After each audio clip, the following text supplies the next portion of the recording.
All right, good morning. Welcome to Good Day LA. It's Wednesday. It's 8 o'clock. I'm Jen Lammers. I'm Bob DeCastro. Favorite Dolly Parton song? 9 to 5. 9 to 5? Yeah. Okay. That's right. I have one song in my library. It's Here You Come Again. Oh, that's a beautiful one, though. Yeah, she didn't write that one. No? By the way, she didn't that's one of the few songs. One of the few songs she didn't write. In fact, your favorite one, Islands in the Stream. That's my favorite karaoke one. Karaoke one. For Well, sure, that was written by, like, the Bee Gees. I know, I did hear that. I Will Always Love You. I actually knew that song before Whitney Houston, and I knew it because I had a cassette tape. My parents really loved her. My first introduction to music, really, as I can remember as a little girl, was Elvis, Dolly Parton, and then the Beatles. Wow. Like, those were the three tops. Wow. Yeah, so they had that music around. And I remember I Will Always Love You by Dolly. Yeah. First. She's just such a beautiful, pure rendition of that, right? Yeah. She's a true role model, you guys, true role models. I love the stories about Dolly. We're going to continue to do that, of course. So good morning to you. I'm meteorologist Maria Quilban. Of course, we've got you covered weather-wise as well. This is the latest on our satellite radar pictures. You can see how clear it is. Not much in the way of cloud cover. We don't have our natural AC, that marine layer. So it is going to really heat up quickly this morning. I mean, it's only 7:59, 8 a.m. and looking at the temperatures, it's already in the low 80s near Woodland Hills, 83 in Ontario, 76 in Corona, it's 98 in Palm Springs at this very early hour. It will get well into the 100 and teens today. So, of course, extreme heat warnings are in effect. That means heat-related illnesses, really a major risk today. So you want to stay indoors. You want to hydrate. You want to make sure you stay heat safe. 105 in the high desert, 88 in the mountains. I want to remind you to look before you lock. This is always, even when you don't think about the fact that you just got to get here, there's no kids involved, please just look behind. Take care of the pets. Make sure you check in on the elderly today, particularly. 100 in downtown LA. That's extreme. That will break a record if we reach that high. 85 along the coast to 111 in the valleys and the Inland Empire. All right, I'll show you the rest of my forecast coming up in just a few minutes. In the meantime, let's go back up to Stu. Let's get an update on the traffic conditions out there. I know it's busy, Stu. Oof, it's even busier now. It seems like the heat's getting everybody to get in their cars and run their AC. I haven't even seen any convertibles down. So you know it's hot in California when you're not driving with the top down at all. Where are we? What are we looking at? That's going to be the 101 through the Sherman Oaks area. Now, headlights, those are going to be making their way southbound from the 405 out to the 134-170 split. You can see it right there. Very busy today indeed. Either way you play it, north or southbound. Crowded roads for sure. Be safe out there, everybody. Don't let that heat agitate you even more. Let's keep it all calm and relaxed and just try to enjoy the ride the best you can. But believe me, it's going to take you a little bit longer to get wherever you need to be, especially on that 101 in the valley. Sending it back to y'all in the studio. Good morning. All right, Stu, good morning to you. Breaking this morning, Meta has agreed to a $17 billion settlement to end a landmark teen addiction trial. The deal involves 47 states, including California. California Attorney General Rob Bonta says the state will receive up to $2.1 billion. The settlement itself is expected to shut down a trial that's been underway in Oakland this week over claims that Meta got kids hooked on social media. Under the agreement, Meta must make a number of sweeping changes to Facebook and Instagram, including enforcing a 2-hour daily limit for minors. So we're waiting for a press conference to begin.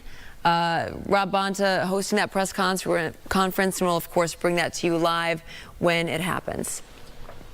All right, meantime to this, artist, entrepreneur, legend. This morning, tributes are pouring in for Dolly Parton. The country music icon passed away yesterday following a brief battle with cancer.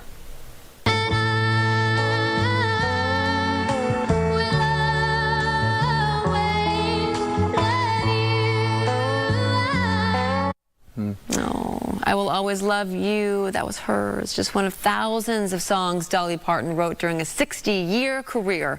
Her publicist and family announced she died at Vanderbilt University Medical Center yesterday, surrounded by loved ones. She was 80 years old. Parton's music touched so many people. Many local fans have been gathering at the singer's star on the Hollywood Walk of Fame to pay tribute.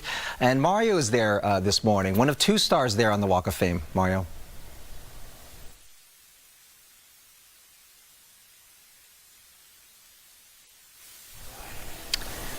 Oh, I think we missed. Hey guys, that's right. The stars that you're talking about, this one here, she received in 1984, so it's been honoring her career for the last several decades. And just take a look at the tribute that's been pouring in here. This is at Hollywood and McCadden Place. Fans gathering around the star, honoring a legend whose career spanned more than 6 decades. Now take a look. Skyfox was over the area here on the 6700 block of Hollywood. Flowers and tributes pouring in around the star here. Born one of 12 children in the mountains of East Tennessee, she turned a childhood love of music into one of the most remarkable careers in entertainment. Her songbook became part of American culture, from Jolene to Coat of Many Colors, 9 to 5, and I Will Always Love You. She sold more than 100 million records worldwide. She won 10 Grammys, inducted into both the country music and rock and roll halls of fame. And this morning, her fans making sure the world doesn't forget Dolly. Take a listen. You know, she's just all good. How many people can you say that about? You're not going to find one person, I guarantee you, that will come by here and have anything negative to say about her. Never. Everybody knew about Dolly. It didn't matter what age, where you lived, what country you were in, and I think that that was like one of her gifts, was to just bring all these different people together and to see each other. She saw every person. She just saw them in here, not just what they looked like, but saw their soul, and I think that's what really touched everybody. All right, and if we come back out here live, among all these flowers, someone even left a box of Dolly's Duncan Hines cornbread mix, and that's a small but fitting reminder that Dolly was more than just an entertainer. She was a savvy businesswoman who turned her name into a brand that reached far beyond music. And something else to note, she was famously petite. She just stood 5 feet tall, but she had that larger-than-life personality. And, of course, you can't forget her signature look, the nails, nail polish, the big hair, the rhinestones. So many people remembering that part of her as well. For now, live here in Hollywood, we'll send it back to you. And just how whip smart her brain was. Like, somebody asked her, what's the first thing you do when you wake up in the morning? And she said, well, I get up, I put on my clothes, and then I go home. Oh, dang, Dolly. Right, dang, Dolly. Oh. Thank you, Mario. Thank you, Mario. She had those one-liners. She sure did. Right. So many of them. She's like, I don't care if people call me a dumb blonde, because I know I'm not dumb and I know I'm not blonde. Could be like a whole book of Dolly one-liners. No. Total one-liner. And you know, from Hollywood to Dollywood, they put out a post. The president of Dollywood Theme Park put out a post yesterday. Do you know what they called her? Their dreamer-in-chief. So that was her title there at Dollywood, their dreamer-in-chief. And she was a dreamer, but she was a doer, too. And she inspired so many people. Now, we've shared a lot of celebrities that have met Dolly, but there were some that were, you know, kind of sad that they never had the chance, like Shabuzi, who put this out on X yesterday saying, rest in peace, Dolly Parton. I wish I had the honor of meeting you. You were everyone's favorite artist. Thank you for giving us some of the greatest music we'll ever know. And we can't forget our girl, Sherry Shepherd. That's right. Who commented under Dolly Parton's post yesterday, and also saying Dolly Parton was more than a country music legend. She was a songwriter, storyteller, trailblazer, philanthropist, and one of those rare stars who truly belonged to everyone. Her music crossed generations, her kindness changed lives, and her unmistakable spirit made the world brighter. Thank you for the songs, the laughter, and the love, Dolly. We will always love you. I love that. And of course, this one got me too. This was a letter that Dolly wrote to Eminem, a.k.a. Marshall Mathers. She congratulated him on his induction into the Rock and Roll Hall of Fame. She says, your performance was amazing, and everybody said so, even though I don't know a lot about rap music. I've come to know that you are the very best at it. Aside from that, I hope I have to say will not seem weird or strange to you, but I have always felt some unexplained connection to you. Like I know you somehow. I had hoped to meet you at the show, but you know how nuts those things are. Personally, I hate them, and I miss my chance, but maybe someday we'll meet. In the meantime, keep doing what you're doing because you do it so well, and no matter how complex your world may be, just know you are very special and touch people in ways you don't even know. With love and respect, Dolly Parton. I'm sure he's got that framed somewhere special in his house forever. And that's also like, how many people can say that same thing about her? If Dolly Parton wrote you a letter, that absolutely he has that framed. Oh my gosh. Without a doubt, in his house. And they never got to meet either, right? No. but he, you know, I always say game recognizes game. And when you see people like Eminem and Beyonce, and you have Shabuzi, Lin-Manuel, all giving her flowers. It's just crazy that she reached out to him, not having ever met him. But she felt a connection to him. Felt that connection. You know, took the time I to wonder do what that. it was. I think it was the humble beginnings and the sacrifice and the 8 mile of it all, right? The 8 mile of it all, being unapologetically him. It's one thing. And also, the two things that I think they also have in common, they both, as public as they are, truly respect their private lives. This is what it is about her. That's right. Is that she has just led a whole life of just uplifting people. Yeah. And making people feel seen. Yeah. Right? So in his case, here's a celebrity making them feel seen. And for people who are just going to their Walk of Fame, like I know. so many people felt And you know what? seen. She fielded some pretty tough questions. She did. From journalists Even throughout from the years. the late Barbara Walters. Absolutely, that's one of the famous ones. Yeah. You don't have to do. You're beautiful. You don't have to do all this. Why do you do all this? And what was her response? I'm not purporting to be fashionable or you know, I think that something that she was who she was, made no apologies for it. This was very much so a costume for her. Double down on it. Barbara Walters said to her, "Are you afraid that people are going to think you're a joke?" Yeah. And Dolly Parton, without hesitation, looked at Barbara with a smirk and said, "Well, that's the thing. People think they're laughing at me, but I get the last laugh, and the joke's on the public." And I thought that was a great response. So it wasn't necessary. It was a costume, but it was who she was.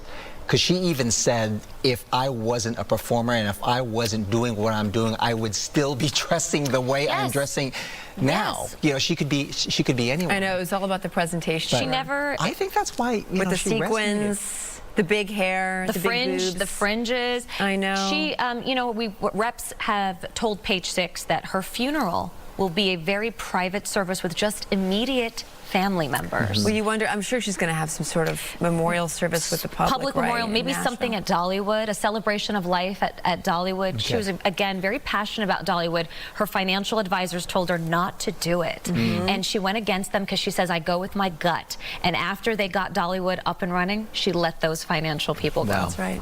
Okay, so we do have some breaking news this morning. As you know, Meta has agreed to a $17 billion settlement to end this landmark teen addiction trial. Now we have Attorney General Rob Bonta speaking about that. Let's listen in.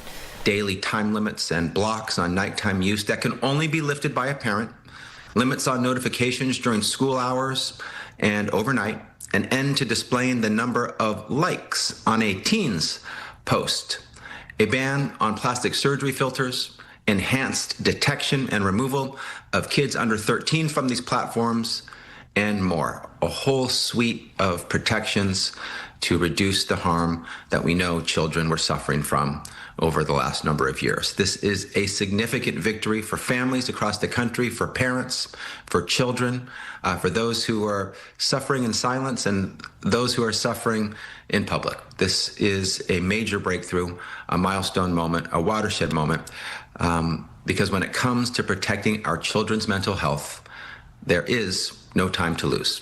Instead of getting tied up in years of trials and appeals, we have secured the changes we were after.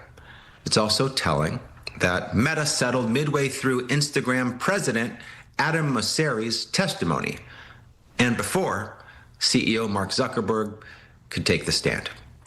I want to double click on the details of this agreement, but before I do, I'd like to thank the bipartisan coalition of 51 attorneys general who stood together to hold the social media giant accountable to the law and the harm it's created. Bipartisan isn't something you hear too often these days. It speaks to the fact that protecting our children isn't and should not be political.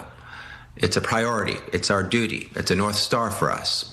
I also want to express my gratitude to the members of California DOJ's Consumer Protection Section who have worked tirelessly on this case for years, head down, sleeves rolled up, just getting the work done, from the investigation to filing the complaint to discovery and to a powerhouse performance at trial starting last week that I couldn't be more proud of. Our team, I'm biased, I know, but our team did very, very well and made me very, very proud. and the trial did not go well for Meta. These extraordinary public servants have dedicated so much to this case, and it shows. I know some of them are on fumes today, needing a little more sleep, and I know and hope they'll get it soon. But I couldn't be more proud of the collaborative effort from my team, from teams across the country, from a bipartisan set of attorneys general, holding Meta accountable and delivering for our children, our parents, and our families. To briefly recap, we sued Meta over claims that it designed and deployed harmful features on Instagram and Facebook that drive compulsive use and harm young users' mental health, and that the company knew about these dangers and lied to teens, to parents, and to the public about them. We believe the proposed settlement filed today addresses some of the concerns at the core of our lawsuit, and that it will force transformative changes necessary to protect our children.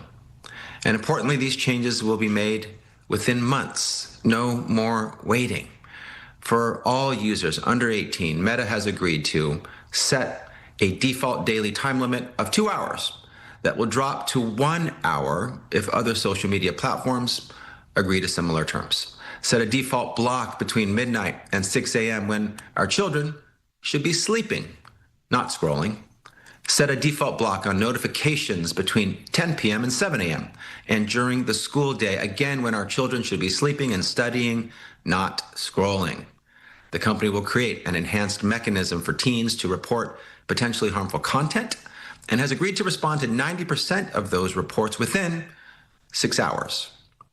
Meta will set a default ban on displaying the number of likes or reactions to posts, and a ban on cosmetic procedure filters, plastic surgery filters. And it will have an option for users to choose a non-personalized feed, meaning a feed that doesn't use an algorithm to target them with content aimed to keep them endlessly scrolling. Those are some of the changes to the platforms. Meta has also agreed to maintain, review, and improve existing teen content safety measures and will create enhanced parent supervision tools. It will institute robust age assurance measures to detect users under 18, and it will develop ways to identify and remove kids under 13 from their platforms entirely. Meta will bring on an independent auditor with expansive access to information and resources, regular reporting, and the right to communicate with our offices. That's critical to us to maintain accountability, oversight, and make sure that Meta delivers on all of these legal commitments. Finally, Meta will be subject to an injunction prohibiting it from making further false, misleading, or deceptive statements around its safety features. In addition to platform and policy changes, Meta has agreed to pay the states joining this agreement up to $17 billion over 10 years. California alone will receive $1.5 billion to $2.1 billion if this settlement is approved by the court. How the majority of this money will be spent will ultimately be decided by the legislature and the governor, but it is earmarked in the proposed settlement for purposes related to the prevention or remediation of mental health or other harms to young Californians associated with social media use. From the beginning, this case has been about protecting young people, our children, our future, online. The data is clear. More time on social media tends to be correlated with depression, anxiety, body image issues, susceptibility to addiction, and interference with daily life, including learning. If you're a parent like I am, or a guardian, or a teacher, or a healthcare provider, sadly, you've likely seen some of that play out in real life. We protect our children from so many daily dangers, but we can't adequately protect them from harms Meta hides and lies about, or from designs that are built to suck our children in.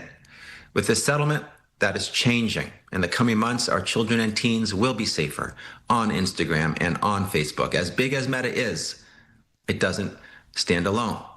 We're continuing our fight across social media, including our litigation against TikTok. And we'll continue to demand better from all parts of this industry through our ongoing work with the legislature, our defense of SB 976, California's social media algorithmic harms bill, from continuing industry challenges, and through our enforcement work under California's existing consumer protection and privacy laws. We'll continue to do all we can to ensure our children are safe online, no matter what platform they log into. I urge other companies to take note that our door is open. I've said it before and I'll say it again. I'm always willing to come to the table for honest, good faith negotiations. I'd much rather work with California's business community than have to take them to court. We want innovative companies to continue to grow in our state, contribute to our economy, advance our nation, and employ our people. We just expect them to follow the law as they do. Innovation isn't a free pass to do as you please and hurt our people along the way. At the end of the day, the mission is simple: protect Californians and uphold California law, and to stand with California children, teens, and parents when companies put them in harm's way. If we have to go to trial to do so, we absolutely will. I'm glad that with this proposed settlement, we were able to find common ground, and if we receive court approval, secure the wins California sought to protect our children for years to come. Before I open it to questions, I want to again recognize the individuals on my team who stood up for California families and children. They aren't here for the glory, and I'm sure I'm about to embarrass them, but they deserve the accolades, and I want to give them the credit that they deserve. Megan O'Neill, Josh Bolshevsky-Jubileer, Neha Aurora, Casey Reed, Sam Beckett, Pauline Ryan, Jordy Hefcart, David. Okay, so we just heard from California Attorney General Rob Bonta responding to this landmark settlement with Meta, California being one of 47 states that sued Meta, receiving now between $1.5 and $2 billion of a $17 billion settlement here. These changes, we know, are going to be made within months.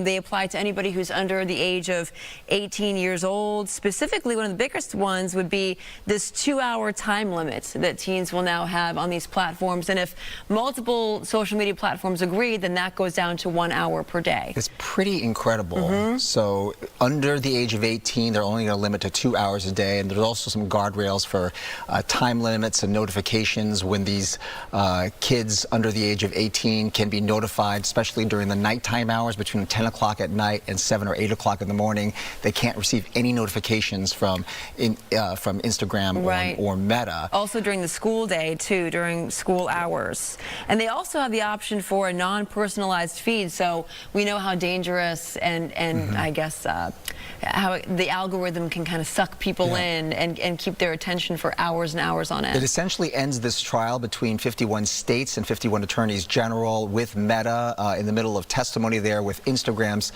chief. This settlement was made. So we're, of course, going to be following up on this and what this means for other social media platforms as well. I was asking the question about TikTok because so many kids are on TikTok as well. And Rob Bonta then answered that and essentially said that they are still under litigation with TikTok as well, other social media platforms that they believe can be addictive to children. There's certainly big changes there. All right, 8:21. We'll take a short break, and Good Day LA will return right after this.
gonna roll your way, working 9 to 5. Oh, that song, that smile. Yes, and that movie had such a major impact on American culture, right? Still does. And Dolly Parton wound up being, of course, a major boss herself in the entertainment industry. Let's talk about her impact with author, entertainment journalist Lindsay Parker. Good morning. Good morning.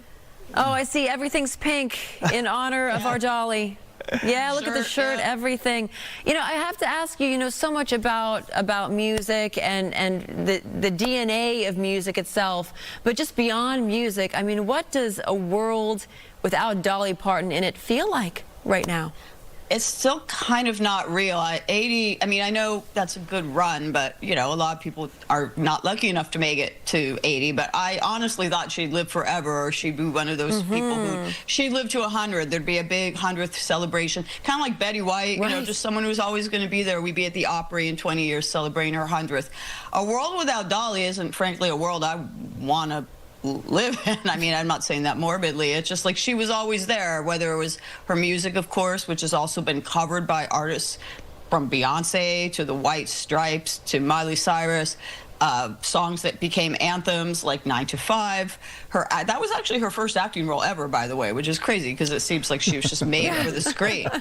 And, you know, Whitney Houston covering I Will Always Love You, her sense of humor, her image, you know, even though I've been so sad just seeing things that have been circulating over the last 24 hours, like memes and videos and friends have had me smiling and laughing out loud because she was such a positive force. Obviously, she's an amazing musician. She played 8 different instruments. She wrote 3,000 or something songs. She had 50 studio albums. She started performing and writing when she was 6 or 10.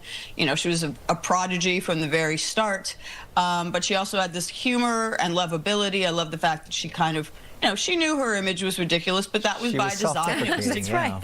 She was in on the joke. It was to get attention. I laughed out loud yesterday.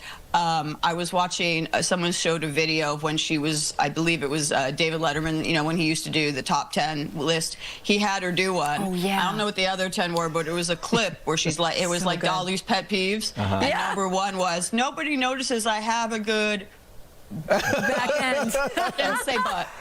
But she's like, nobody notices I have a good butt, too. Yeah. You know, so she was aware, and for some other female artists, that it would maybe be a hindrance to like look so campy and glamorous and not, you know, it would prevent you from being taken seriously. But people took her very seriously because she had the talent. I also just think that she just resonated with so many people because of her authenticity, even though, you know, we have the wigs and everything else and the costumes. She's this quote-unquote hillbilly, but behind that, you know, there's the genius behind her business acumen, behind her songwriting. I mean, just an incredible person. There's really a genius. I mean, like I said, she wrote 3,000 songs. She wrote, you know, multiple albums. And, you know, she left the Porter Wagoner show, and a very famous story is, you know, he got her start. She wrote I Will Always Love You in tribute to him because Porter Wagoner was letting her go on her own. That was a hit, and then Elvis wanted to cover it, and even though she idolized Elvis and would have normally been honored to have him cover one of her songs, it was very early in her career, and his manager, his famously shady manager, wanted to cut a raw deal for her where she would have to give up a lot of her publishing, and she wisely said no. We know so many horror stories of young people in the business who do sign bad deals and it comes back to bite them. But she was a businesswoman, just like in 9 to 5. She was a boss. And then of course she had, besides whatever endeavors she had all her philanthropy. She could have been a billionaire, like legally, like on paper, a billionaire. But she gave away so much of her money to too many causes really to list here. But she was such an advocate. She was such an advocate for books and literacy because her own father had not been able to read, so she would donate books. She had her imagination library. She supported a lot of LGBTQ causes when, you know, a lot of people in the country music business don't, you know, because a lot of them tend to be conservative. She wasn't necessarily political, but she was, you know, I don't know, some people call her woke or whatever. She did the right thing. She was very charitable.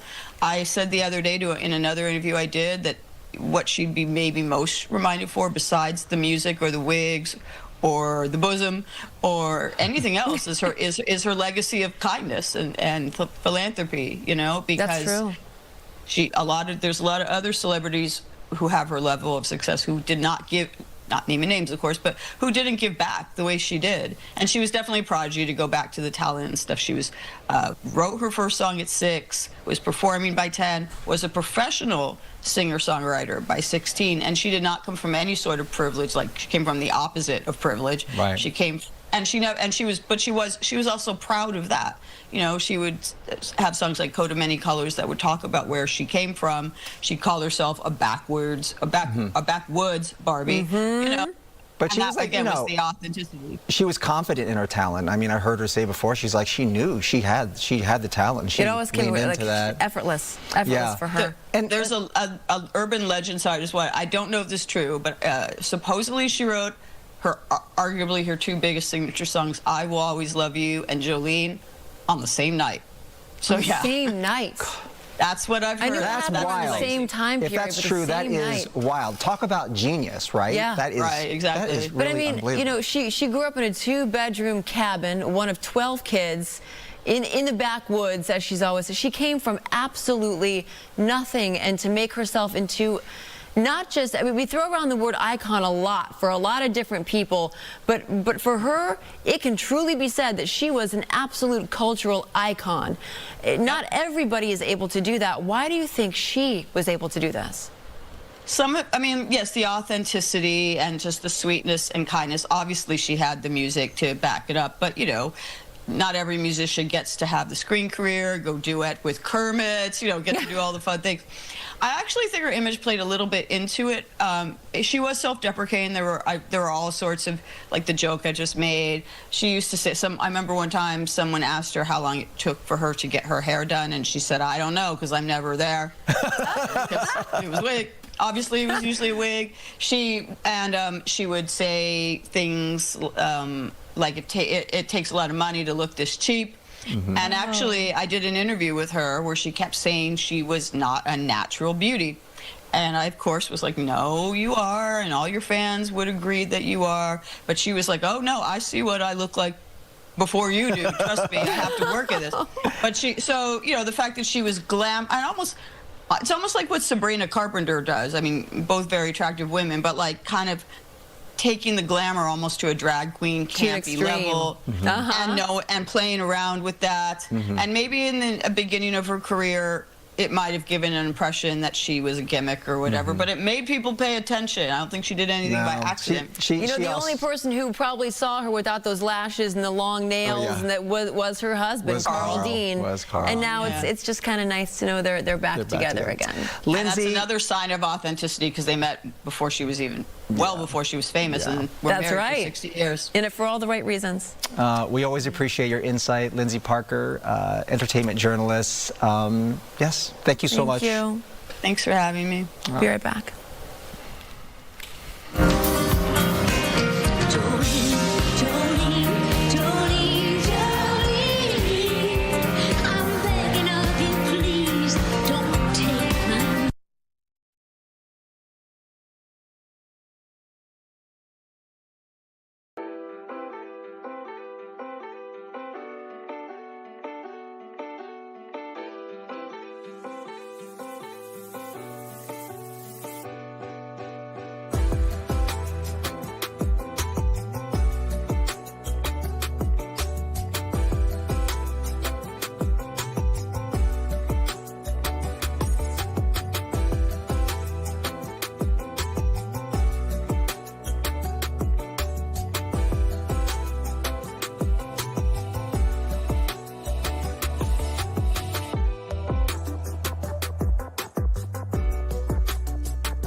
And welcome back to you. I'm meteorologist Maria Quilban, ready for another very hot day. In fact, even hotter today than yesterday. Yesterday, it got up to 99 in Burbank, 102 in Ontario, got up to 115 in Palm Springs, 102 in Riverside, and today it will be hotter. We are dominated by this big dome of high pressure across the southwest. It is producing the heat today, also giving us a little humid condition out there, especially near the coast. We're picking up some subtropical moisture also from a tropical system out in the East Pacific. So we've got it all today. So extreme heat will be with us. The good news is it will peak today. Heat alerts for this dangerous heat will continue, of course, through Friday, but temperatures will start to drop. And then this weekend, you will notice a big relief from this heat wave. We will get those temperatures back down closer to average by next week. There is critical fire danger as well. So in addition to the heat, we have to contend with the critical fire danger conditions with the drier conditions. So red flag warnings are in effect, in addition to the extreme heat warnings and heat advisories. And when we get these heat advisories and warnings, that means heat-related illnesses increase significantly during these extreme heat events. You want to stay indoors where it's cool and some air conditioning. You want to avoid doing any strenuous activity outdoors at all. Don't try to go on that long walk. We also have an air quality alert in place for higher harmful levels of the ozone, the smog, and the air pollution. So that also is another reason to get inside, especially if you've got any upper respiratory issue. And then these areas here, particularly up the San Gabriel Mountains, that red flag warning is in effect. Highs today ranging from 116 in Indio, nearly 90 in Inglewood, looking up to the Central Valley, 105 in Fresno, all the way up to Sacramento, 99 degrees there this afternoon. Forecast highs, as you can see with Woodland Hills, it will be very hot today with that 111. But look what happens as we look ahead to the weekend. We'll get down to the 90s by Sunday, and then perhaps closer to average in the low 90s by Monday and Tuesday of next week. So hang in there and stay heat safe. I'll send it back to you. Oh, we have some more sad breaking news. According to TMZ, actor Tim Curry has died at the age of 80. Shake makes me wanna take Charles Atlas by the hand. So great. You're seeing Tim playing the legendary Dr. Frankenfurter in the cult classic, The Rocky Horror Picture Show. Tim suffered from serious health issues for more than a decade. Law enforcement exclusively telling TMZ there is no foul play suspected at this time. You also may recognize Tim Curry, who played the terrifying clown Pennywise. Yes, the original. Yes, that's right, in the 1990 adaptation of Stephen King's It. And of course, for the millennials out there, he was Mr. Hector in Home Alone 2, Lost in New York. Tim Curry was never married. He doesn't have any children. He didn't feel that his personal relationship was for public consumption. Okay. Wow. But we had found out that in the last few years he was unable to walk. So he really truly was battling those serious health issues. Again, another death this week at 80 years old. Dolly Parton passing away at 80.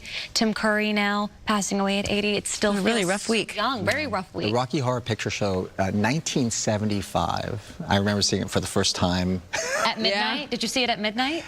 It was late. I remember, It's the Midnight Movie Club. And it was the one where everyone's throwing the toast and like splashing water on each other and stuff like that. Oh, yeah, that's right. Yeah, Oh, my gosh. Yeah. But that scene there with Tim Curry, it's just like one of the great that was his breakout role. You know, he was struggling to make it in the 60s as an actor, and when he got the role as Dr. Frankenfurter, that's what put Tim Curry on the map. And like super edgy. I mean, 1975 was like a sweet transvestite was the song. Right. Yeah. Transsexual, Transylvania. Right. That's the song. It was ahead of its time, though. Yeah. It was Truly. Yeah, yeah. Oh, my goodness. More is this just What developed. a rough week it's been. know. Let's go over to Samara. Yeah, it sure has been a rough week. Rest in peace, Tim Curry. Good morning, everyone. Good Daylight Traffic, sponsored by the offices of Jacob and Ronnie. Call jacob.com. We have this collision to bring to your attention. A little bit of a slow drive. Three-vehicle crash is taking away one of the lanes there. Again, westbound 22 at Golden West Street through Garden Grove. We're looking at speeds down to 25 miles an hour. And a separate collision, West 60 at Diamond Bar Boulevard has you slow as well through that stretch. And a look at our real-time traffic map.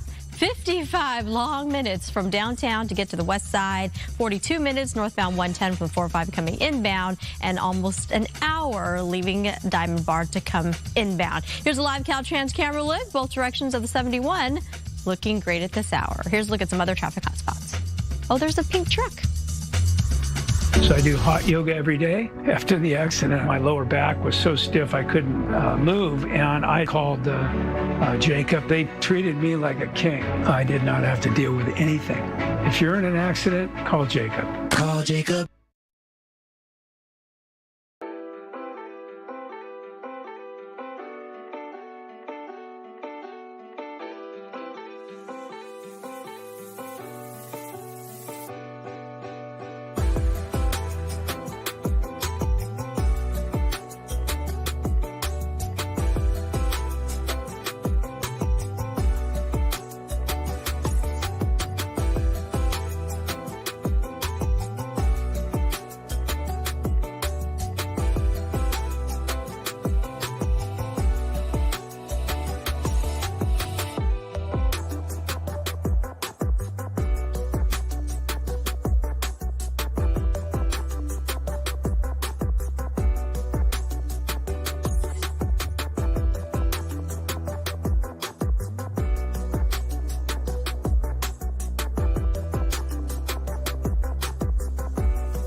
.45's your time, a sparkly tribute last night, fit for the queen of country music. The Empire State Building lit pink last night at 9:25, a nod to her hit song, 9 to 5.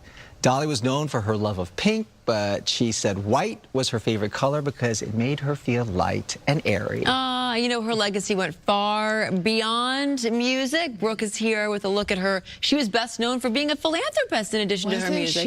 Yeah, I saw someone call her an all-time legend of humanity, and I agree with that. You know, of course, many of you know about her passion for childhood literacy and the more than 300 million books donated to little kids over the years through her Imagination Library. But she often gave back in other ways, quietly and behind the scenes. Why don't we start with what she called the house that Whitney built? Dolly made about $10 million in royalties from Whitney Houston's rendition of I Will Always Love You, and she spent that money investing in the black community in Whitney's honor. Dolly actually bought a strip mall in a historically black neighborhood of Nashville, and she built her own offices there. Now, this area is mostly populated by black families and small black-owned businesses, and so you can imagine having her offices there. This brings money back into those businesses. Her reason for doing this, just to do something that honored Whitney's legacy and also to support a community in need. She told Andy Cohen that she thought to herself, this was great. I'm going to be down here with her people who are my people as well. Over the years, Dolly donated millions of dollars to Vanderbilt University Medical Center, where her niece had leukemia treatment. So childhood medical research is incredibly important to the icon. That's not all, though. Money she donated during COVID went on to fund the Moderna vaccine. She has donated millions to the Salvation Army. She donated music royalties to fund HIV and AIDS research. How about this? Her efforts to preserve the bald eagle actually earned her the Partnership Award from the U.S. Fish and Wildlife Service back in 2003. Get this. She has donated millions in bald eagle preservation donations, helping more than 400 get healthy enough to return to their natural habitat. And that's not all. Who knew? I know. She has an Eagle Mountain Sanctuary. It's being managed by the American Eagle Foundation, and it shelters the largest collection of bald eagles that aren't able to return to the wild. What? What? I know. I love that. Then, you know, there's so many fun tidbits. There's some fun stuff about how she supports other artists. I'm sure you all have been talking about that, but I just loved this moment. Do you remember when 3 6 Mafia won the Oscar? Yes. You know, Dolly was the biggest one cheering, and they beat her, and they were shocked. That was a big part of it. They were shocked. I mean, Juicy J stood up on that stage and said, you remember he said, we were up against Dolly Parton. How is 3 6 Mafia going to beat Dolly Parton? But she was cheering for them so hard in the audience, and after that, y'all, she actually wrote them a letter. She's not a sore loser, okay? She wrote them a letter saying, we're proud of you guys, and I'm just glad that the Oscar came back to Tennessee one way or another. Oh my gosh, what a gal. I know, isn't that fun? So classy. So good. Yeah, I was struck how Lindsay Parker, who we just talked to, the entertainment journalist, said that she probably could have been a billionaire. Yeah, but she just gave so much money away. She was so philanthropic, and she just gave the money away. So much. You know, I think the impact that she had on Appalachia cannot possibly be understated. I'm going to talk about that in detail coming up in our 10 o'clock hour this morning, because she did so much for a community that, I mean, you can't say it enough how much need there is in this region of America. Very depressed right? area. Yeah. There's another little tidbit, if I have time to share, that I just thought it was fun. Is talking about like making money. Before Whitney, obviously, Elvis wanted to do his own version. You guys know this story of I Will Always Love You, but he wanted half the publishing. And so she had to make the decision to say no. And he was her icon. Hello, he was everybody's icon. And she stood up for herself and stood up for her family. At that time, as a young female artist in the industry, not just taking it. It She's wasn't like, I'm not gonna easy do it. to turn down I'm not gonna Elvis. do it, so. And you said this yesterday when we first found out the news, that, you know, within a 60-year career, how many artists can you think of who've had literally no controversies? She didn't mess up. And just beloved by so many, multiple generations of all walks of life, universally loved. That is why she's one of one. You know, I feel like we get middle America more than like your average. You know, and so a girl from East Tennessee, it's just, it's beautiful to see these tributes. What a life. It really is. That's for sure. We will always love her. Over to you, Maria. Good Day LA weather is sponsored by the law offices of Larry H. Parker. A look outside, beautiful shot of Avalon and the casino there on the island of Catalina. A lot of sunshine, and it's already very warm, actually. And it's going to get hotter today, the hottest day of the week. This big dome of high pressure is the dominant feature in our weather. It's dominating our weather conditions outside, producing very hot temperatures, a little humidity as well. We're still pulling up some of that subtropical moisture from the southeast. We do have widespread heat alerts for the dangerous heat and widespread critical fire danger in addition to that. So we have the slew of weather extreme heat alerts. We've got an air quality alert as well for higher ozone levels. So that'll get you inside as well with the smog and that higher ozone and pollution. Heat-related illnesses, as you know, increase significantly during these extreme heat events. So you want to just take the necessary precautions. Stay indoors if you can. Limit any physical activity outside for sure, especially today. 80 to 85 degrees on the sand. Not too bad if you're headed to the beach. If you're getting in the water, 2 to 4 feet, Ventura County beaches, LA and Orange County, 3 to 6, maybe even 7-foot sets. So we do have a high tide coming in tonight between 8 and 10 p.m., 6.2, 6.5. So that combined with the surf, we've got a full moon tonight. That's going to cause some minor coastal flooding. So just keep that in mind. 100 degrees today in downtown LA. That could break a record if we reach that 100. There's the slow cool down to the 80s this weekend on Sunday, and then closer to average on Monday. 111 in the valleys in the Inland Empire. Of course, that extreme heat warning, but notice that temperatures do go down. Just hang in there. There is a light at the end of this very hot tunnel as we get to the weekend. 88 in the mountains today, 80 by Sunday, 105 in the high desert with that extreme heat warning. 90s will return by Sunday. And then lastly here, the Coachella Valley, 117 in the low desert. Back to you guys. Thank you, Maria. Well, something to wag our tails about. Yeah. Today is National Dog Day. The day shines a spotlight on pet adoption and, of course, celebrating your furry friend. Clap your hands if you have a furry friend. Oh, yeah. Come on, right?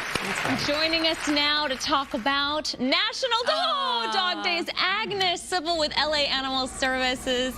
Agnes, who are you holding right now? This is Aurelia. She's actually about almost 2 years old, very lovable, you could tell. And she's been at that shelter for about a couple of months. Oh, and she's available for adoption, so look at that face. Adoption. You know, I always tell people adopt, don't shop, because it's so rewarding. Tell us how this helps the shelters, though, too, because when you adopt, now there's room to bring in more animals in need, too. That's right. So, you know, we're always encouraging the community to foster or adopt a pet. Pets like Aurelia come into our shelter. I mean, she's so unusual looking. I think people, when they think of shelter pets, they have an idea about, you know, what the animal looks like. You're right. And so she's actually very unique. We think she's actually like maybe like a boxer terrier mixed with some kind of Frenchie. Yeah. But she's she likes to play. She likes to play, Agnes. Yeah, she's also, she wants to play. Yeah, she's ready. She's actually ready for a home. So if you're interested in adopting her, she's at our North Central Animal Services Center. But days like today, and then for you all to, you know, invite us to come talk about the animals at our shelter is really a great opportunity for us to showcase some of the animals in our shelters. Right now, across our 6 shelters, we have about 1,200 animals, about 700 with our dogs, and that's across our 6 shelters across the city. So, you know, really encouraging the community if they can foster or adopt a pet. We've got some amazing animals, playful ones like this girl right here, who really just wants to, you know, have a chance to have at a home. So she's actually been with play groups with some of our other dogs here in the shelter. Come here, girl. And she's actually done really, really well. So for the most part, you can't really tell right this segment, but she's actually really much on the mellow side. So, you know, she's got a bit of puppy in her. She's just under 2 years old and about 30 pounds. So and as Agnes, I was carrying her, she'll make like a great weight set. Yes, she does. Agnes, let's talk about fostering, because you're right. Some people can't commit to adopting right now, but fostering is so helpful for the animal and for the organization. First of all, it gets the animal out of the shelter or the kennel, the cage. Secondly, if finances are an issue with fostering, a lot of times the shelter takes care of the cost for food and veterinarian care, right? So we do, yes, as a foster, we do provide you with things that you need to help you start off the foster journey. You know, when you're able, I call fostering kind of like a staycation for pets, because you're basically opening your heart and home for a pet. So it's really great, because if you can't commit to adopting, fostering is a great way to bring an animal in your life and also help out the shelters to help, you know, with our population, because you're making room for other pets that'll end up in our shelters with nowhere else to go. Absolutely. And, you know, today is National Dog Day, so do we know if there's anything special for people who are ready to foster and adopt to take advantage of for today? You know, for today, we just have, you know, we just encourage everybody to come to any of our 6 shelters. We've got, you know, like I said, we have about 700 dogs across our 6 shelters that are ready to meet you, ready to be a part of your family. So we encourage everyone to come on down, visit any of our 6 shelters, and meet your new furry friend. Absolutely. 700 of those, of the 1,200 you mentioned, are dogs. Wow. Oh, well, I hope you get your forever home, sweet girl. Kisses. Besitos. Cutie. She's a love. I hope she finds her forever home. Maybe one of our viewers watching right now. You know, Jan was a foster at first. That lasted a day. This is my rescue definitely baby. Be a foster fail. Oh, yeah. Look at that's my dog, Jan. Oh, my gosh. She was living on the streets of Long Beach, and then I fostered her on a rainy day, and that was it. It was love at first sight. That's it. Maria has her Sunny Bee. That's a rescue. Bee. Sunny Bee. The B is for blowout. Yeah, right. And our producer, Bill Mochin. Go. These are his 2 rescues. Bill, I don't know. What do you think? A third one on the way? Yeah, why not? Are you trying for another? He said no. Are you trying for another? He's got his hands full, but Bill, we love that you are a rescue dad. I love how people always say, like, you know, getting 2 dogs, it's easier. Who says But that? I had one rescue person because I almost got another. Yeah, because they play with each other. Play with each But other. another rescue person told me, she's like, don't let anybody tell you that. Getting 2 dogs is like getting 2 dogs. That's right. But I caught the bug. Yeah. I want a second. I want a second bug. It's like tattoos. You can't just get one. All right, so we are going to take a short break. We'll be right back as we take a live look right now at Dolly Parton's star on the Hollywood Walk of Fame. Lots of people, lots of fans coming by to pay their respects and share their memories. We'll be right back.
Good morning. It's 9 o'clock on this Wednesday morning. I'm Roxy Carpadian. And I'm Sandra Endo. Thanks for joining us. The heat wave continues. Maria, what's it looking like today?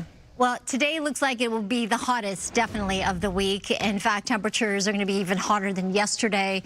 Potentially more record-breaking high temperatures broken because of the heat we're expecting. So dangerous heat wave will continue, and then things will start to improve. Right now, though, not much in the way of cloud cover. You can see our natural AC marine layer is absent.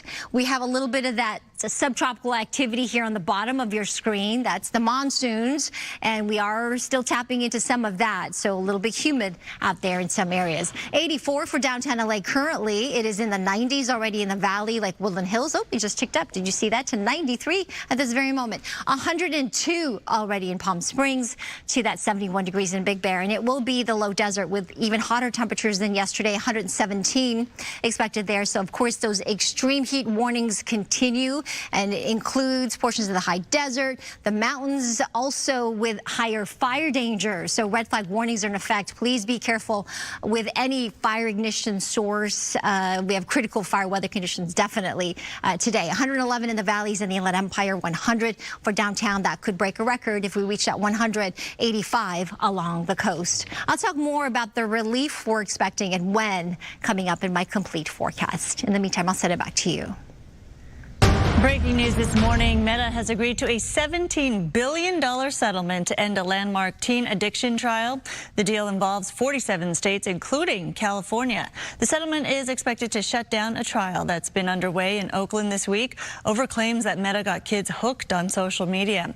California Attorney General Rob Bonta says the agreement requires Meta to make a number of sweeping changes for Facebook and Instagram. Among them, hard daily time limits for children, fewer notifications during school hours, and expanded protections for teen users. This is a significant victory for families across the country, for parents, for children, for those who are suffering in silence and those who are suffering in public. This is a major breakthrough, a milestone moment, a watershed moment, because when it comes to protecting our children's mental health, there is no time to lose. Bonta says the $17 billion will be paid out, that is, over 10 years, with California getting at least $1.5 billion. The deal must still be approved, though, by a judge. Meta has released a statement calling on YouTube and TikTok to put similar restrictions in place on their platforms. Part of Meta's statement reads as follows. Ensuring that teens have a safe and productive experience on our platform is an absolute imperative for Meta. We want to get this right for parents and teens, and that's why we partnered with state attorneys general to set a new industry standard. On to this now. Artist, philanthropist, legend. This morning, tributes continue to pour in for the late Dolly Parton. The country music icon passed away yesterday at the age of 80.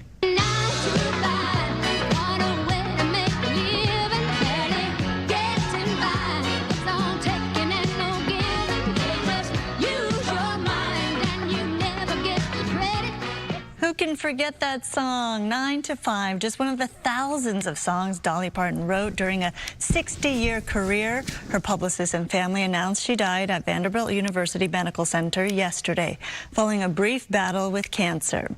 Parton's music touched so many people. Many local fans have been gathering at the singer's star on the Walk of Fame to pay tribute to her, and Mario Ramirez live in Hollywood with the very latest. Mario.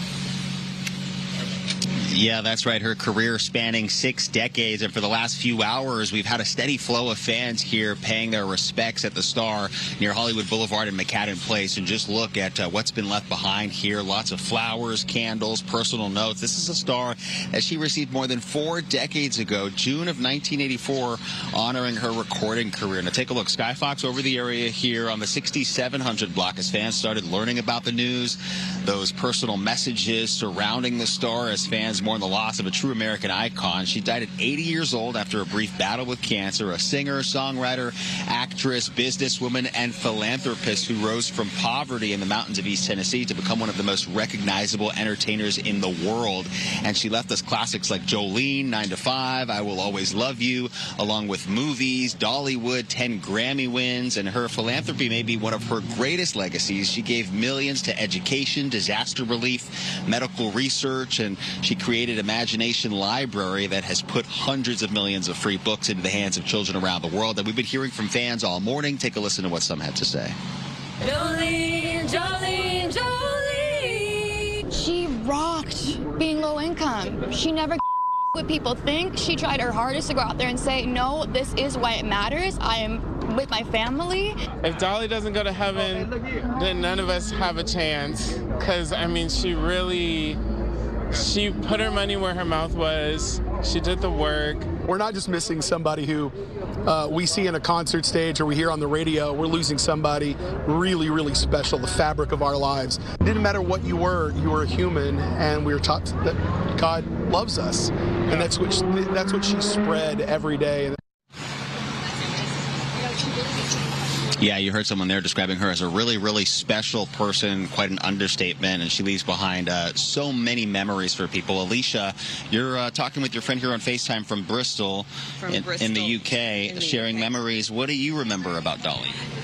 Her kindness, her love of all humanity. For Dolly, I loved her music. I played her all day yesterday for my daughters. We sang I Will Always Love You. We sang all her songs, and we want everyone to, not only she spoke kindness and healing and embracing of all people through her music, but through her literacy program, her generosity is outstanding. And for us, if we could rise to be Dolly today, that's an amazing thing to do. It's pretty high. Not sure we'll all get there, but I'm going to try. Something to strive for. Beautifully spoken, Alicia. Thank you so much. So that is just one of the sentiments that we've been hearing. So many fans continuing to pour in here. For now, live in Hollywood, we'll send it back to you.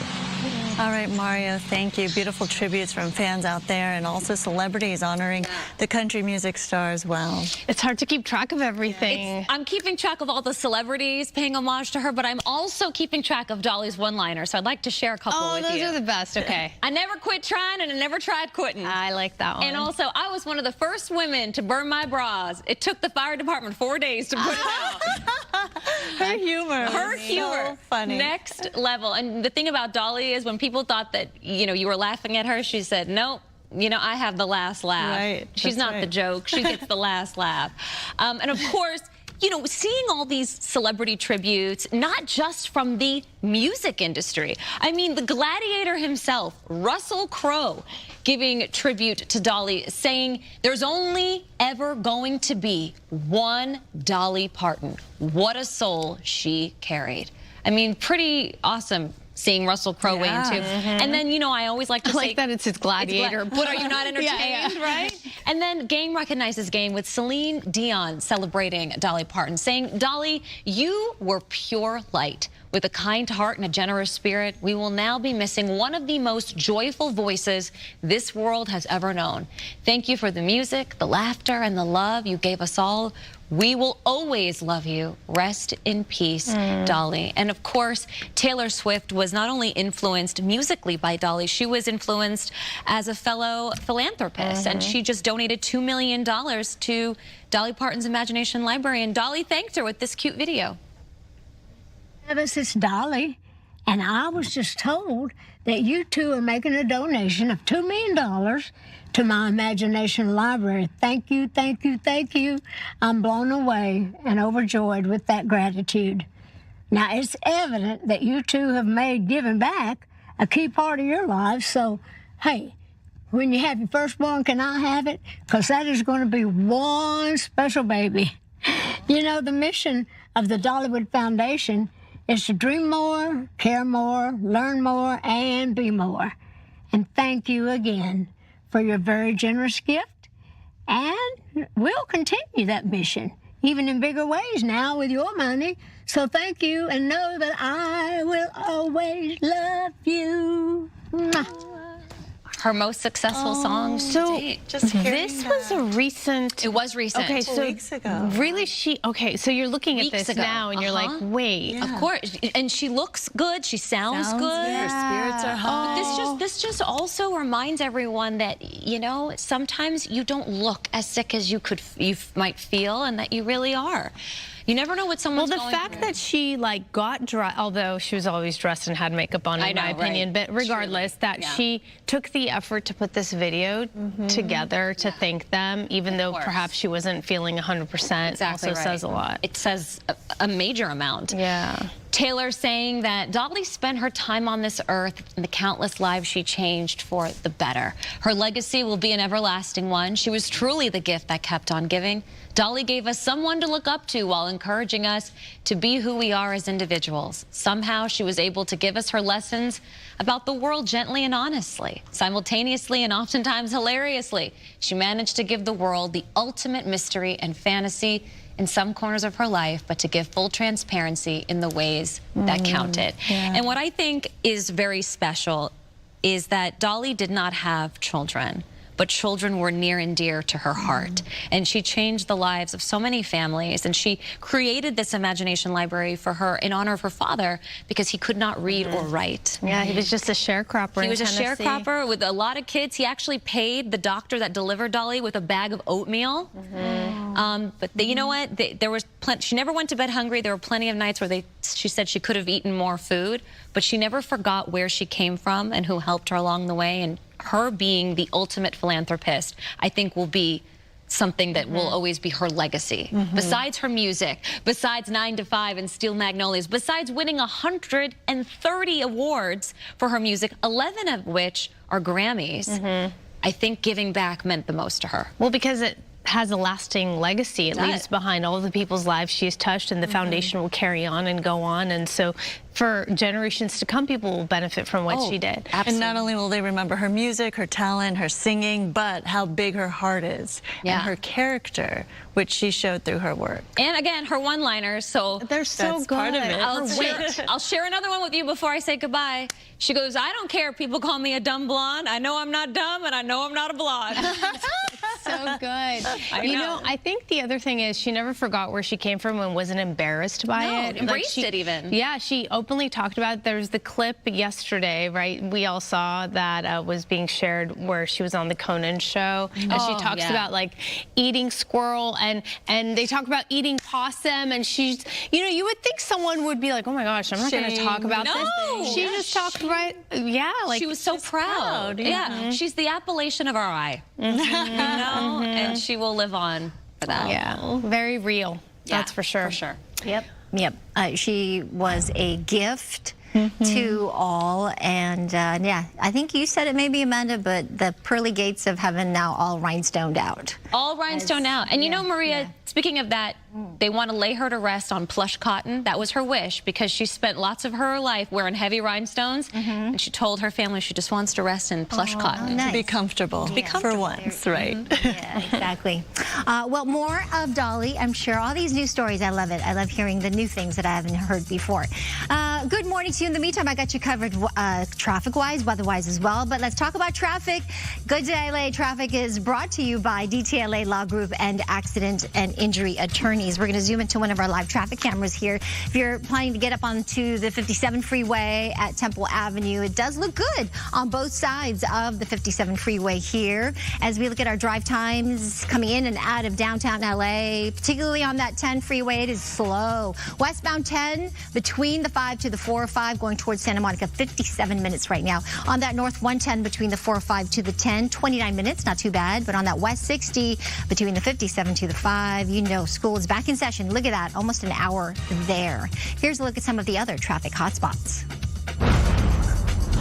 This broadcast is locally sponsored by DTLA Law Group, Auto Accident and Injury Attorneys. Have an injury? Text Injury Help to 40222 or visit us online at calldowntown.com. Message and data rates and usage may apply.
YouTube.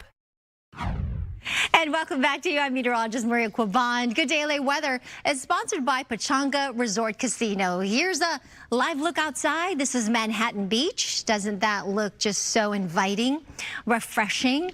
The waves are not too big right now. There's only a couple of surfers out there in the water. Wow, nice. We do have a lot of sunshine today. That means it is going to heat up significantly today. In fact, even hotter than yesterday. Yesterday, it got up to 105 in Palmdale, 115 in Palm Springs, 96 in downtown LA, and we are going to increase those temperatures today. So we could actually be breaking many more records later this afternoon. This is what's dominating our weather, the big dome of high pressure over the southwest, producing all the sunshine, giving us this prolonged period of heat, very hot temperatures, so this heat wave continues. We're also pulling up that monsoonal activity. Not a lot of activity on the radar right now, but there's still instability, so there's still a 10 to 20% chance for some showers over the mountains and deserts. But the heat will be the story. Here's the good news. Extreme heat for today will be the peak of this heat wave. So that means the hottest of the week is today, and then we'll slowly start to bring those temperatures down tomorrow. I don't think you'll be able to tell too much, but at least it will be heading in the right direction. And then by the weekend, as that high really weakens and pulls off to the east towards Arkansas, it is going to allow more of an onshore flow in the sea breeze, which will help to bring our temperatures down. So there is some relief expected as we get to the weekend. In the meantime, though, we do have widespread extreme heat warnings in effect. You see all the areas here shaded in the pink. That means heat-related illnesses really increase significantly during these events. And after so many days of this, please be mindful. Remember to take the extra precautions of staying heat safe. You want to stay indoors in some air conditioning. You want to limit the physical activity, no strenuous activity outdoors. We also have air quality alert that's out there. So that also you need to get inside because of the harmful levels of ozone that's increasing today and that air pollution, especially if you've got any upper respiratory issue. We also have higher fire danger. Red flag warnings are in effect.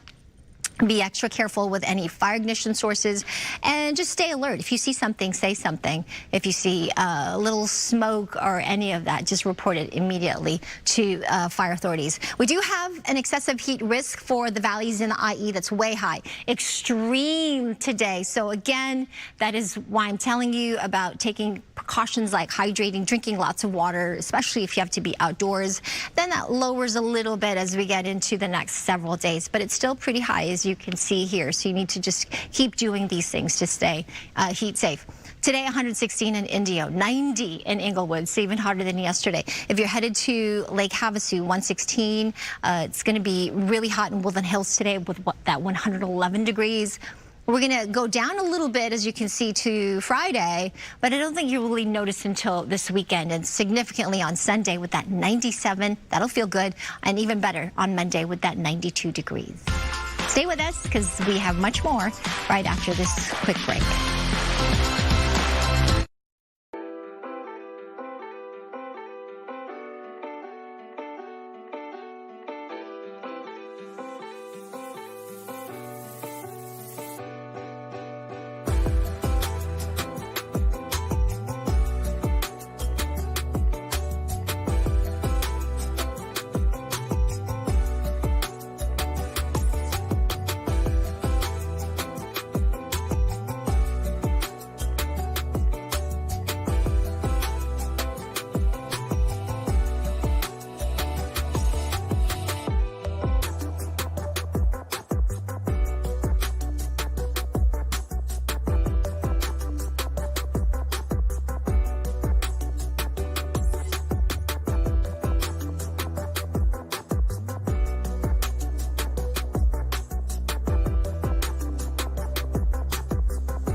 Hi. Hi, ladies.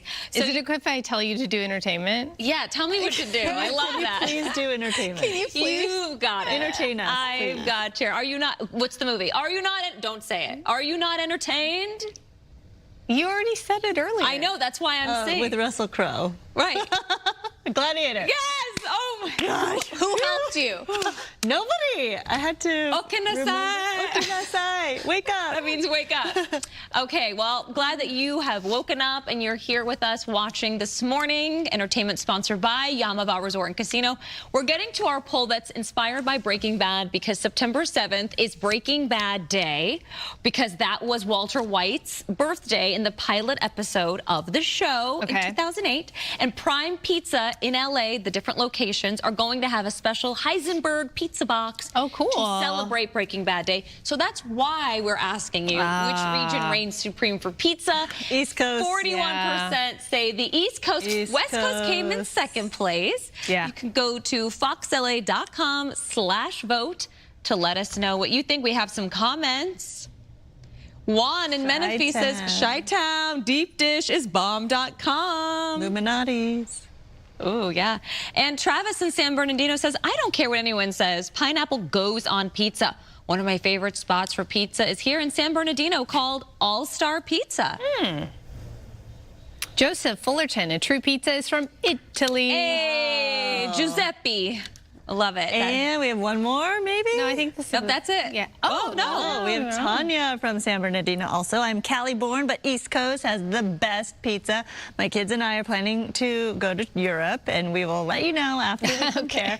But for now, definitely in New York. Best pizza I love in New York, like you just fold it over. You fold it. Grease New York style. So Paper good. plate. I love a good New York slice. I have been to Naples, though, in Italy, and I will say that is very delicious. And I'll tell you this, I didn't feel as full when I was in Italy. Anything you eat in Italy, you won't feel like that. That's right. And the wine doesn't get you drunk. Yeah, that's why it's okay to have like 5 gelato stops in one day. Yeah, you're right. That too. On that note, we'll be back. Not in Italy. Oh, but with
Dangerous heat out there, Maria. How's it looking? Yeah, it's heating up definitely as we speak, and it got pretty warm early this morning with some very warm overnight low temperatures. So very hot conditions will dominate today. The good news is that I think the extreme heat will peak today, but that will translate to potentially even more record temperatures later this afternoon. Widespread heat alerts will continue, though, through Friday, more than likely. We also have higher fire danger and also some increasing surf, so there's some hazards along the coast as well. Also, better weather will be coming, so that's an even bigger news here for us. The relief will come this weekend through this very hot tunnel. There is a light at the end of it. But the month of August, I don't have to tell you, right? It has been a very hot month. It was hot in July, hot in August, with the exception of just 3 days where we actually dipped slightly below the average, but those 80s were still warm. Yesterday was 96 degrees in downtown LA. Today we're expecting 100.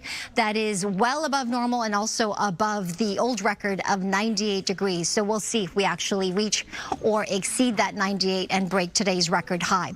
Sunset time coming up at 7:26 later this evening. The dry streak continues for us. We need the rain. Rain would help, right, a lot, but not for downtown LA. We haven't seen rain since April 12th, and at that time we got a little over a third of an inch of rain. So it has been 136 days straight since we have seen precipitation. That, of course, increases our fire danger, and thus we have red flag warnings that are in effect. All the areas shaded in this pink color here, you want to pay special attention, especially with those fire ignition sources. So you want to stay heat safe, but also fire safe out there through the day and this afternoon. I'll show you that 7-day forecast when I come back. In the meantime, I'll send it back to you guys. All right, Maria, thank you. Meta reaches a $17 billion settlement with states over teen social media addiction. Christy Fajardo joining us now with all the details. Christy.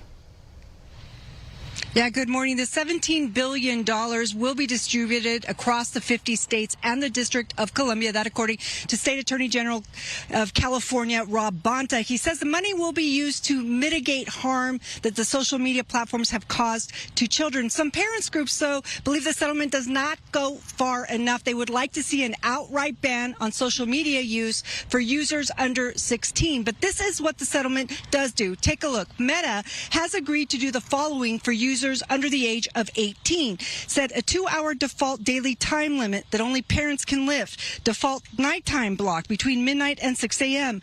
Default blocks on notifications from 10 p.m. to 7 a.m. during school days. A ban on displaying numbers of likes or reactions. A ban on cosmetic procedure image filters. An option for a non-personalized feed that would not use an algorithm to push endless scrolling. Also, a commitment from Meta to maintain, review, and improve existing teen content safety measures. The settlement comes during the middle of a trial in Oakland that experts say was going very badly for Meta. CEO Mark Zuckerberg was slated to take the stand, but now won't have to. AGs from across the country, including California, sued the social media giant over allegations it deliberately designed addictive features that hooked young people, affected their mental health, and caused learning loss. Meta has disputed the allegations. Today, Meta's chief legal officer, in a statement, had a message for other platforms saying, because teens move fluidly across dozens of apps, we need an industry-wide solution. We therefore call on our industry peers, TikTok, Snap, and YouTube to implement this new framework right away. Now, back out here live, AG Bonta says that the implementation of those limits should take effect over the next couple of months. He calls this a milestone, a landmark settlement. We should mention that Snap, YouTube, and TikTok are also being sued by AGs, school districts, even individuals, and many legal experts believe this is just the beginning. Live in Santa Clarita, I'm Christy Fajardo. Let's send it back to you. Yeah, sounds like it's setting a precedent here. All right, Christy, thank you.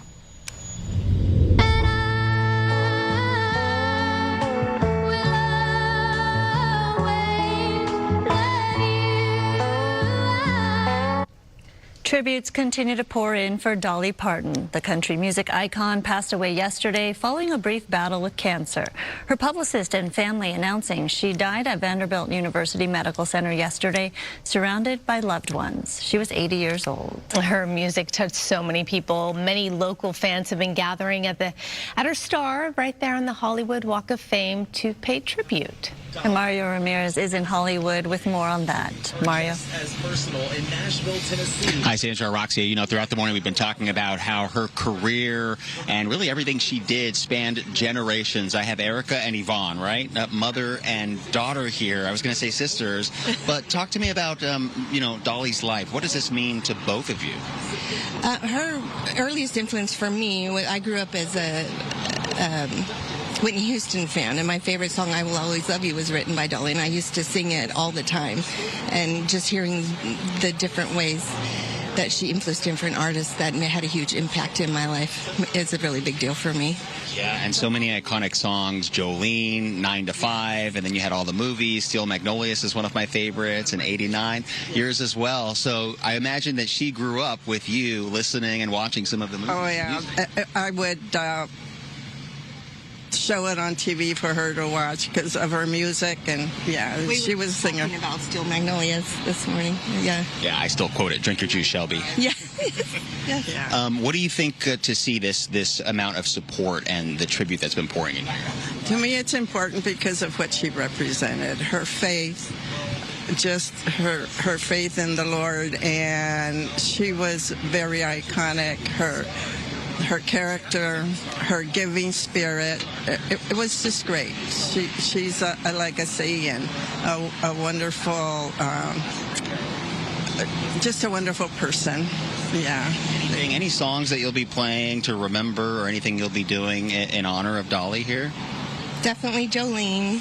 Love that one.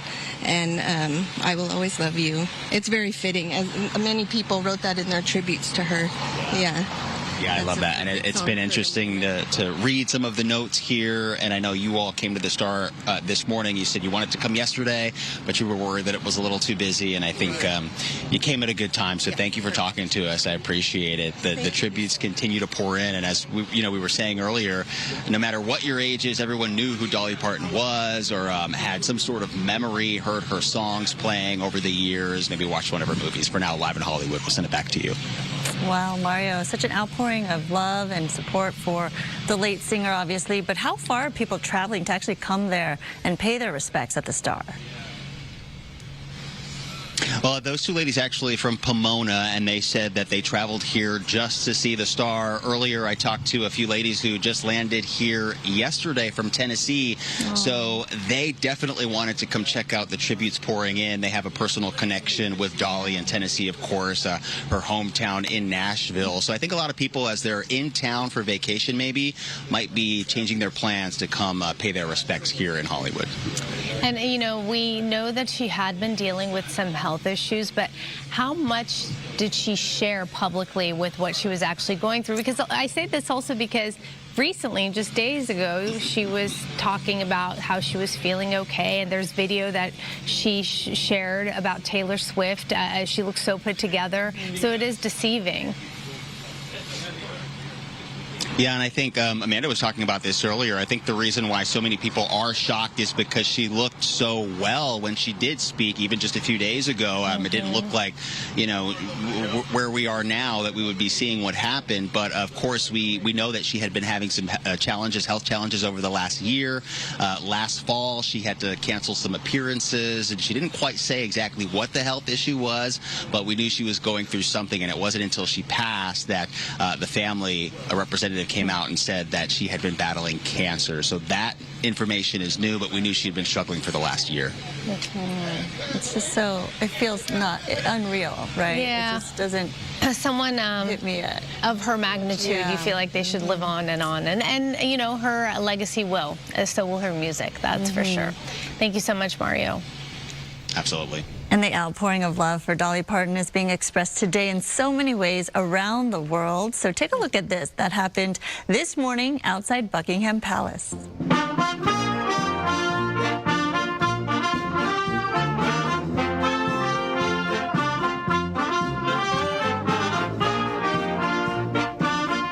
Dolly Parton had a long-standing connection with the British royals, even performing for Queen Elizabeth's Silver Jubilee celebrations in 1977.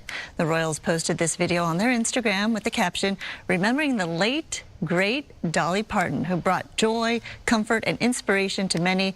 We will always love you. I hadn't seen that. Oh, that put a smile on my face. That was really great. And I just think about all the charitable work she does, all the legacy she leaves behind. Of course, yes. That is a blessing. Really, the lives she touched. Humanity blessed to have had her.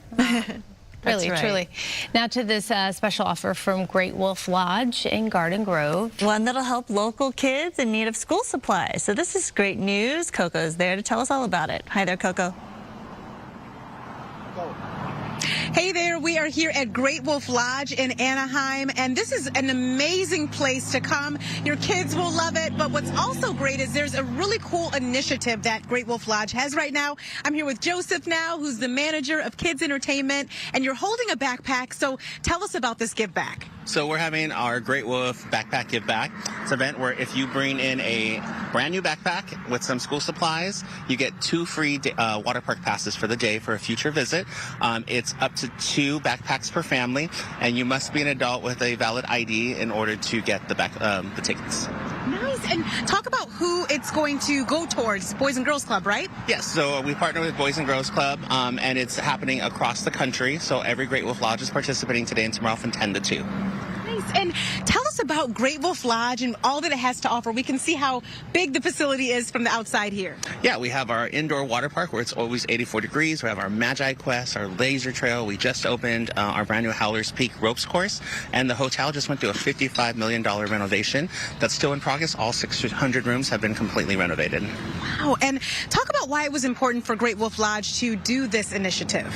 So it's to give back to our community, right? We always want to help out where we can, and we're a water park for kids have fun. So what better way to start back to school by giving a backpack, and then you get to come play in the park for free. Thank you so much, Joseph, for talking to us. And that's true. What a great way. You can really enjoy the water park, enjoy all the activities as well, and you can give back to the local community and help Boys and Girls Club. So again, this is all happening today and tomorrow here at Great Wolf Lodge in Anaheim. I'll send it back to you. What a great event. School supplies, top of mind for everyone who has a kid in school. And fun for the family, too. Thank you, Coco. All right, Coco, thank you. We're going to take a quick break looking at the live picture right now from Malibu. Look at the waves coming in. Perfect day for a dip. So hot out there.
Sleep schedules, dinner time, limited or no screen time. Parents and kids know what that means. Yep, it's that time of year, ready to go back to school. It can be a stressful time for the whole entire family. So how can there be less stress? Let's break it down for you. Licensed clinical psychologist and author of the new kids book, Frankie and the Worry Bees, Dr. Regine Maradian, is here with some tips on how to make the transition back to school easier for all of us.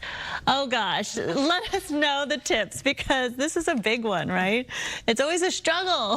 The struggle. Yeah, I know. It's always a struggle going back to school. The adjustment. Yeah, it isn't easy. What are you guys are experiencing? Well, mine is today, so I happen to be at work for the morning part. So, and then you do the hats off to my husband. Right. Good luck. Yeah. Well, I think it's getting back right to the routine, the sleeping. Were you able to keep the routines? I'm thinking that part's not the hard part for my family. It's more the getting to know the new classrooms, the teachers, what's expected of you, and all of that stress. Yeah. And the homework. So, exactly. So it's like getting used to the adjustment, the sleep schedule, all the transitions, and yes, and keeping, you know, everything up to par. And what I'm just trying to think about some important things that. Yeah. So how can you help parents make that transition easier? I guess first scheduling, right? Yeah. So scheduling, maybe preparing things the night before. I really like to do that. Even my teenagers, I tell them, you know, did you charge your laptop? Did you get your backpack ready? Because I think there's that morning chaos where they get plan your outfit at night. Yes, yes. And they're grumpy in the morning, right? And so they're Aren't we all? And I think that's one of the hardest things, is like getting them adjusted. But that takes about a couple weeks, and just trying to stay structured and not repeating things multiple times, because I think that's when they kind of shut down and we get frustrated, and we're sending them to school with anxiety, right? So we have to remember, how do we kind of get out of that? I think that's one of the big ones, is I feel like the repetitive instructions, right? And then you're like, why are you yelling? It's like, I wasn't yelling when I first said it the first 3 times, but by the 10th time, it's going to become yelling. So how do you get them to do what they need to do? It feels like they're just not listening. Yeah. The first time. I mean, we were talking about, so with the younger kids, I like to have kind of like a little chart where you could kind of put it on the fridge. Okay, what do you need to do? So you have getting up, brushing your teeth, getting dressed, maybe putting the things the night before, putting your backpack at the door, and making it kind of fun for them in terms of, okay, what do we still have to do, so that we're not telling them, but we're instead asking them. Where do you put that chart, though? Because I can see my kids just ignoring that chart and walking right by it. Well, maybe in their room, maybe on the fridge. On the mirror in the bathroom. Yes, that could be one. Wherever you feel, why not asking them, where would you want to put this chart would be easier for you? It's all about giving them that control versus us telling them. And then trying it that way, and having them also create the schedule. Well, what do we need to do in the morning, and keeping getting them at involved. 3 things. Yeah, I know that's the thing. We're so used to, I say we because we're like type A personalities. It's like we get so involved, but we take care of business. You know, we make the house I don't run. have time to waste, but yeah, I think it's about getting them involved at the end of the day, right? Yeah, and then they'll be more cooperative because they feel like they're in control of it. Yeah. So a lot of it, though, is the nerves of the child, right? The kids, because I feel that from my kids, getting used to a new teacher, like I was saying, the new homework adjustments and all of that, the new locker for my daughter. How do you ease the nerves for the kids? Well, and I think it's asking them like those important questions, in terms of asking them, what are you kind of worried about, or how did your school day go, or what was the best thing about today, or what was the worst thing? And usually I tell parents, you know, the first 2 weeks, it's an adjustment. It's normal to have the nerves and the worry. It's what happens after, if it's longer than 2 weeks, like stomach aches, and you kind of notice them a little bit shutting down. But again, asking them like more direct questions, I think that's really important in terms of what they're worried about. So for yours, for example, it's maybe transitioning to middle school if there's lockers, keeping them organized. I know it can be hard. You may go through things where they're forgetting their stuff at school, and we you have already to kind of go have back. that, and I had to take her back to school. I'm like, I'm telling you, the campus is closed. It's 5:30. What do you expect? Was it? What it was closed. Her math book, she forgot in her locker. I was so mad, and she didn't have her math book for that day. I'm like, you got to figure out that lost and found pile at school like fills up so fast. I'm like, how do you forget? It'll be like a shoe. I'm like, wait, how did a shoe end up in this pile? They lose everything. It's ridiculous. Yeah, my son already lost his lunchbox, but it came back after the weekend. Are you sure it was yours? They all have the same things, too. Oh, my gosh. I've already been through it. The water bottles. Oh, yeah, that's long gone. But I love what you said. It's kind of like helping them take accountability, because if we're constantly saving them and doing things for them, just like with homework, then they're not really going to take the accountability and do it for themselves. So, you know what, a tip for the books, what I would do is I would have a set at home, and then I would have a set at school. What? Yeah. Yeah. Come on, that's not teaching them responsibility. But it helps sometimes, right? So it's all about, I'm not going to drive you back. We're not going to go there. So you're not going to do the assignment. And now you will learn. Yes. Do you see how we do it? Yeah, that's how I did it. And so she had to frantically finish her homework at recess before math class. And that's what she did. She had to give up her recess, finish the problems, and then turn it in. I say, you did turn in your work, right? She goes, yes. Well, and that's if they're feeling anxious, and they'll kind of remember that, right? So, but if you've got kids who have more executive functioning issues and they're just kind of like at a loss, sometimes that can help. But again, it's having that conversation and accountability, because I would not drive back at the school. Yeah. There's no driving back. Okay, agree. We're not driving back next time. Thank you. Thank you. I needed that tip. There's so much more to talk about, but let's tell you about this. Frankie and the Worry Bees, your book is available now, so go out and get it. Go out and pick it up. Thank you, Regine. Good to see you. You too. Hey, Maria. Hey there. So part of that list would be to remind them to drink lots of water. Definitely during this time. Yeah, it's still summer officially. So high pressure is going to give us even hotter temperatures today. This is the dominant feature in our weather, pulling up even more of that monsoonal activity. So a little humidity as well as some instability over the mountains and deserts. We're also not going to get rid of that humidity altogether, because we're watching systems in the East Pacific. This one in particular, Azelle, it has weakened some from earlier this morning. It is Tropical Storm Azelle with winds of 45 miles an hour. We're going to see some wave energy from this system, as well as some high mid-level clouds. But I'm watching other areas of development, potentially a couple more storms that we're watching. This one in particular, just to the southeast of Azelle, could become the next storm system and could actually get close enough to the west coast where we might see a chance for some showers even in downtown LA as we get into next week. I'll keep you posted though, it's a long ways away, but in the meantime we do have some hot temperatures even on the sand, 80 to 85 degrees today. Those surf heights are coming up. We showed you a live picture just a bit earlier in Malibu, 3 to 6 plus, maybe 7-foot sets coming in for LA County beaches as well as Orange County. 3 to 6 for San Diego. Those water temperatures really nice in the mid-70s. High tide tonight will be between 6.2, 6.5. Between 8 and 10 p.m. That coupled with the surf is going to create some hazards along the shores, and that could be some minor flooding in those low-lying areas. 100 degrees in downtown LA today, so extreme heat warning in effect. And then look at how the temperatures kind of come down. I would say more noticeable. You'll feel the difference by the weekend, and then maybe down to near average by early next week. So we will drop significantly as we get to the weekend. So just hang in there, okay? 111 in the valleys, Inland Empire, up into the mountains, 88 degrees with that slight chance for some showers. And then even hotter in the Coachella Valley with that 117 extreme heat warning there for that dangerous heat. Back to you. All right, Maria, thank you. Today is National Dog Day. The day shines the spotlight on pet adoption and celebrating your furry friend. So joining us this morning to talk about National Dog Day is Agnes Sybil with LA Animal Services. Good morning. Oh, what a cutie there. Who do you have? Let's see. This is Gramps.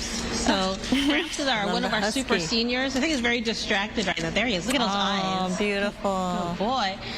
So he's about 8 years old and 45 pounds. Came in as a stray. So National Dog Day is a day where we're celebrating the kind of like the joy that a lot of the animals in our shelter, especially dogs, bring into our lives. So what are shelters seeing right now when it comes to dogs waiting for homes? I know it's overcrowded, right?